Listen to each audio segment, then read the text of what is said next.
Alors, bonjour à tous, heureux de vous retrouver, chers amis, en ce mercredi 11 décembre 2024, 10h18, heure du Québec. Merci d'être avec moi sur YouTube, merci à ceux qui vont s'abonner, merci à ceux qui sont abonnés, merci à ceux qui m'envoient des liens et des messages aussi toujours pertinents, intelligents et très appréciés. Merci à ceux qui vont commenter la vidéo, la partager, écraser le petit pouce en l'air. Et n'oubliez pas de me dire de quelle ville vous m'écoutez, c'est vraiment fascinant de le savoir. Chers amis, on fait un petit récapitulatif, je vais dire un petit résumé, tiens, de ce qui se passe actuellement en Russie et en Ukraine et avec les États-Unis et avec l'OTAN, parce que c'est important. On n'est pas sorti de l'auberge. Il y a beaucoup de développement. Tu sais qu'il va y avoir plein de surprises qui vont se produire. On a vu la surprise de la Syrie. Personne s'y attendait. Puis je vais revenir là-dessus. Tu vas halluciner sur tout ce que j'ai à te partager là-dessus dans la prochaine publication qui va suivre.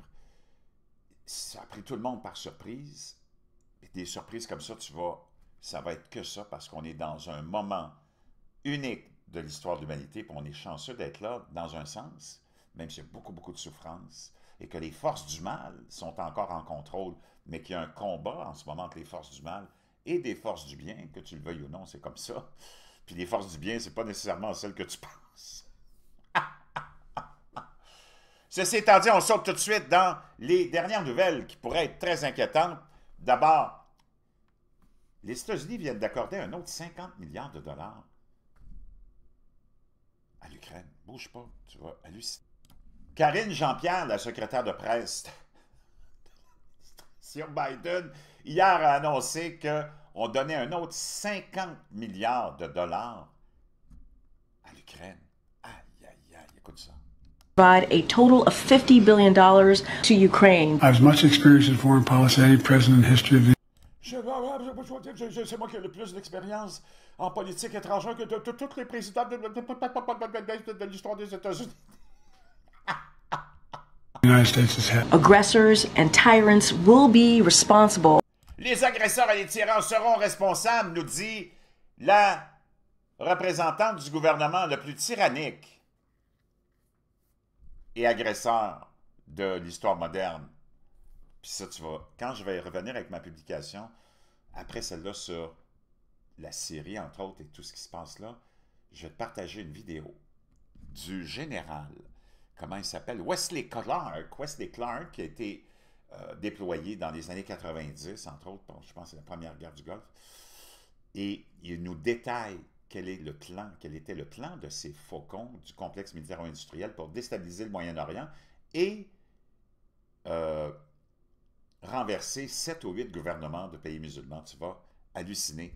Donc, c'est complètement... Quand je te dis, tu vas être surpris de comprendre et de réaliser qui sont les forces du mal. Peut-être pas vraiment ceux que tu as toujours pensé qu'ils étaient, les forces du mal. If we do not lead the world, what nation leads the world?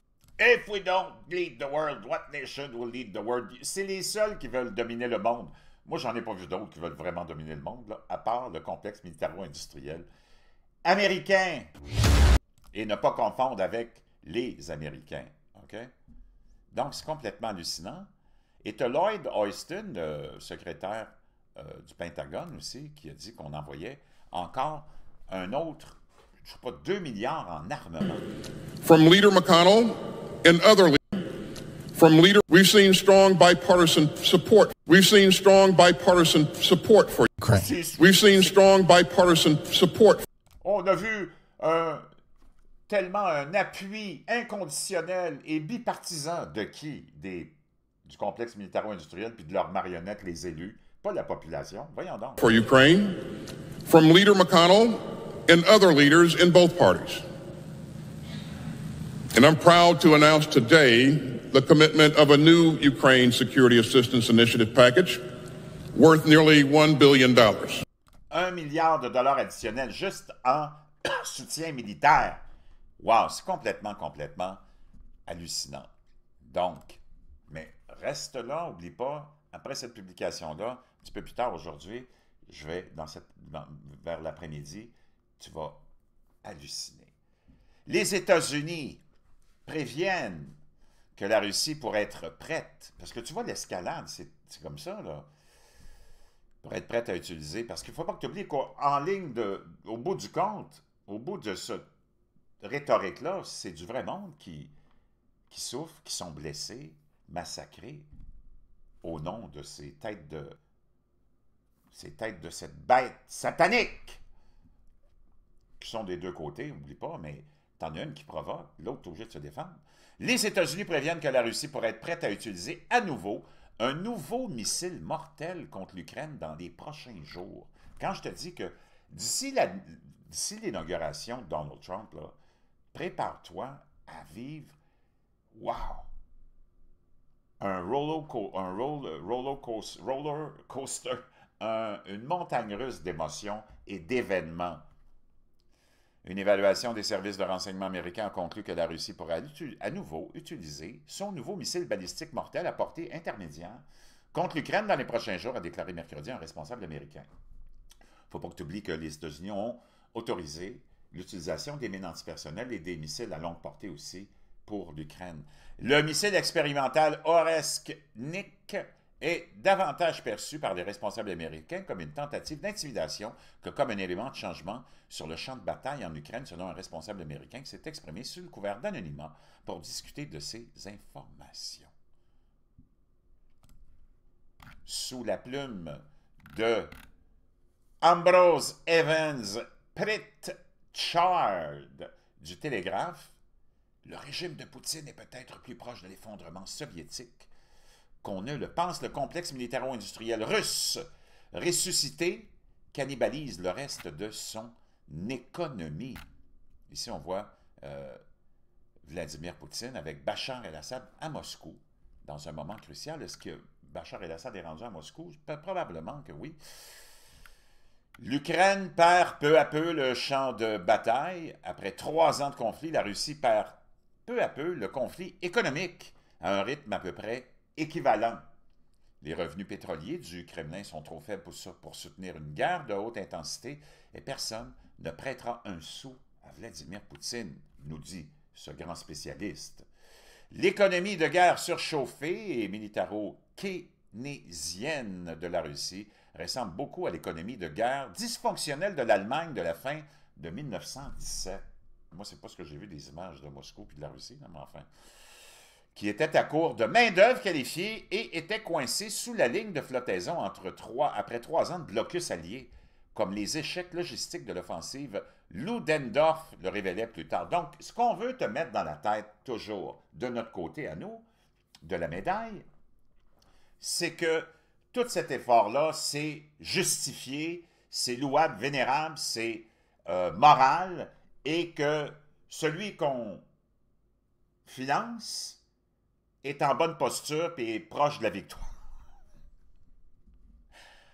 L'économie de guerre surchauffée militaro-keynésienne de la Russie ressemble beaucoup à blablabla. La victoire stratégique de Poutine en Ukraine est loin d'être inéluctable il y a 15 jours, et elle l'est encore moins aujourd'hui après l'effondrement du régime d'Assad en Syrie, qui a brisé la crédibilité de Poutine au Moyen-Orient et au Sahel. Il n'a rien... Ah oui, je ne sais pas c'est qui a une moins bonne réputation et crédibilité au Moyen-Orient face à la perception de la population. Oui, est-ce que c'est Poutine ou si c'est les États-Unis? Il n'a rien pu faire pour sauver son seul allié étatique dans le monde arabe. Les limites de la puissance militaire russe ont été révélées, a déclaré Tim Ash, expert régional chez Blue Bay Asset Management et membre de Chatham House. La Turquie est désormais maîtresse de la région. Les forces turques ont dû intervenir pour sauver les généraux russes bloqués, même si Poutine réussit à conserver sa base navale de Tartu, ce qui est un grand si. Cette concession se fera aux conditions et avec la tolérance ottomane. Poutine aborde maintenant les négociations de paix en Ukraine en position de faiblesse. Lorsque Trump a remporté les élections américaines en 2016, les bouchons de la Golubitsky Villa Romanov ont sauté au Kremlin. Cette fois, il n'y avait pas d'illusion. Anton Barbachin de Riddle Russia affirme que Donald Trump a imposé 40 séries de sanctions à la Russie, ce qui a trahi sa bonhomie avec Poutine. Devant les caméras, il a prévenu que Poutine n'obtiendrait pas la totalité des 4 régions annexées, mais non conquises, de Donetsk, Luhansk, Kherson et Zaporizhia. Le Kremlin avait misé sur une élection contestée aux États-Unis, suivie de mois de désordre qui discréditerait la démocratie américaine à travers le monde. Cet interrègne poli s'est révélé une cruelle déception parce que, naturellement, c'est une élection convaincante avec un appui massif de la population pour arrêter de financer la guerre. C'est ça la réalité. Et mettre de l'ordre au Moyen-Orient dans le désordre et le bordel qui a été créé par le complexe militaro-industriel et les politiciens de carrière. Donc, tout ça, c'est de l'analyse tellement pseudo-intellectuelle, vide de sens, qui veut absolument rien dire. La Russie est loin d'être au bord de l'effondrement, est alliée avec l'Iran, qui est encore très puissante malgré tout, malgré son effondrement face à Israël, mais c'est surtout la mentalité et cette vieille garde qui est en train de tomber pour une nouvelle garde en Iran. Et tant mieux pour les Iraniens, tant mieux pour le monde. Et ça va pouvoir permettre à l'Iran de prendre une expansion parce que c'est une grande civilisation, hein, celle des Perses, comme celle des Turcs et de l'Empire ottoman, qui n'a pas été parfait, mais ces gens-là sont puissants. C'est des empires des empires ne tombent jamais. C'est ça qu'il faut comprendre, OK? Dans tout ça, ce qu'il faut retenir, c'est que la Russie et la Chine sont très solidement ancrés. Tu as le BRICS qui est là, plus solide que jamais. Donc, tout ce que ce bonhomme-là, je ne sais pas c'est qui, Ambrose, on lui a remis un papier écrit directement par la CIA, et parce que c'est ça, nos médias sont infiltrés. Les rapports là-dessus sont tellement éloquents, ça a tout été déclassifié. La CIA infiltre et a infiltré et continue à infiltrer les médias occidentaux. Ceci étant dit, pense à ça, mais ce qui est le plus important, c'est ça se peut qu'on utilise encore un missile parce qu'on est en train de provoquer avec le dernier 50 milliards de dollars d'aide à l'Ukraine, donné hier, et le milliard de dollars annoncé par le Pentagone aussi. C'est ça qui est le plus dangereux dans tout ça. Tout le reste, c'est juste de la propagande, puis c'est pour essayer de te convaincre qu'il faut continuer à financer tout ça.